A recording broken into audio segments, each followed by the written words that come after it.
Elle est l'un des trésors de notre région. Mais après l'avoir savourée, il est venu le temps de s'en débarrasser.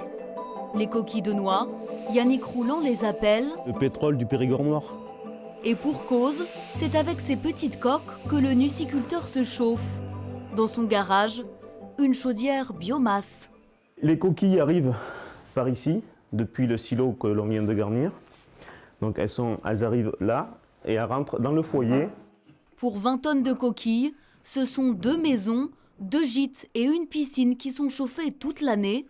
Un équipement étonnant. Les gens posent des questions, ils trouvent l'idée assez géniale en fait. Le fait de tourner en autonomie. Celui qui a du bois peut le faire avec du bois. On peut le faire, un agriculteur qui aurait de la parcelle pour faire du miscanthus, il pourrait faire ça avec du miscanthus. Voilà, tout ce qui brûle peut passer dans ce type de chaudière. Prix de l'installation, environ 80 000 €. Un investissement amorti sur plusieurs années. Fini les factures de fioul. Là, pour 2600 litres, j'ai 4620 €. C'est énorme.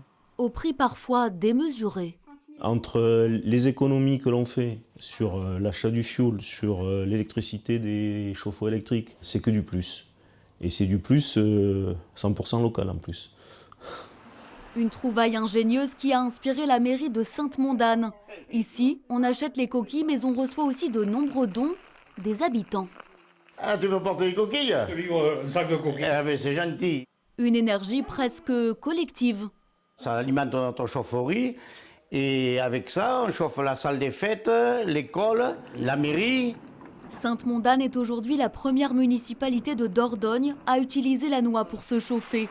Le maire compte bien convaincre les écoles et les entreprises aux alentours de franchir le pas.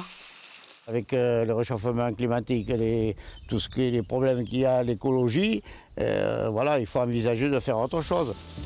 Sous la coque, il n'y a donc pas que le fruit, un peu d'avenir aussi.